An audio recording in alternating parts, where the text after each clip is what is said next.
All right, before you update too much on your LinkedIn profile, I want to cover one thing that you want to make sure that you do before.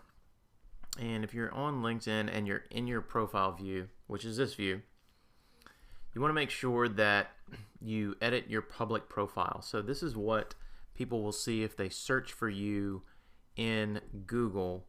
This is the profile that they will see if they're not logged into LinkedIn. So edit your public profile is right here. You want to click on this, because there's no point in doing all these updates on LinkedIn if nobody can see them. The idea is that you want people to find you and you want people to connect with you and approach you about working for them, working with them, and things like that. So you want to make sure that as many people can see you as possible, assuming that's what you're trying to do. If you're not, then you adjust these settings according to your goals. So, but here's your public profile. So they make it pretty obvious.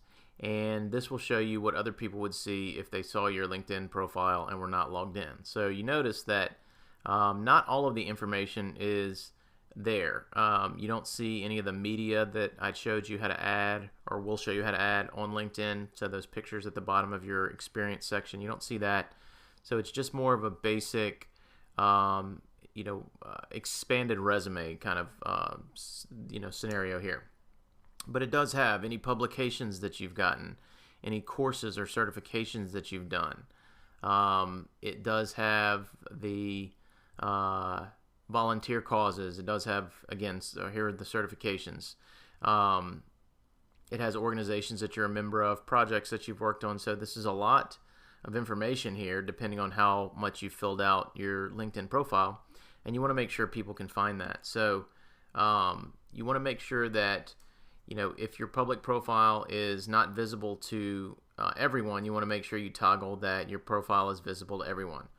Now you can go in here and you can check off different things that you want to not show or show. So if you didn't want to show courses, you could toggle that off.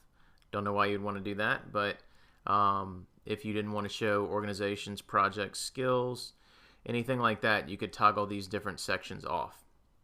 Now you can see that I have all of mine on, so I would save that and leave everything on. You can also edit your public profile, so you can edit your what your link is for your LinkedIn profile. So if you click this pencil, you can change this to whatever you want. So the default is linkedin.com/in/ and then whatever you want to put here. So my recommendation is just put your name.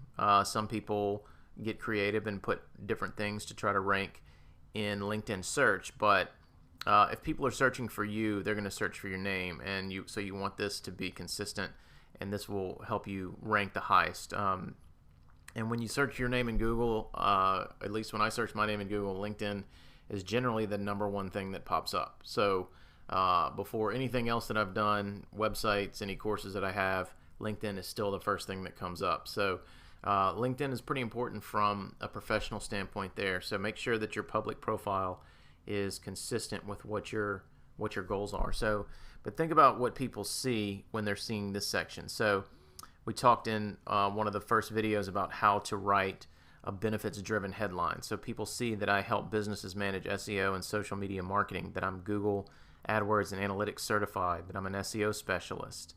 They see where I'm at, what industry I'm in, my company, previous companies. They see how many people have recommended me. So if they clicked on that, they could go down to my recommendation section, and they can link to my website. So it's pretty important what you have on your LinkedIn public profile. So make sure you check that out, and make sure you do that before you make too many edits on your LinkedIn profile.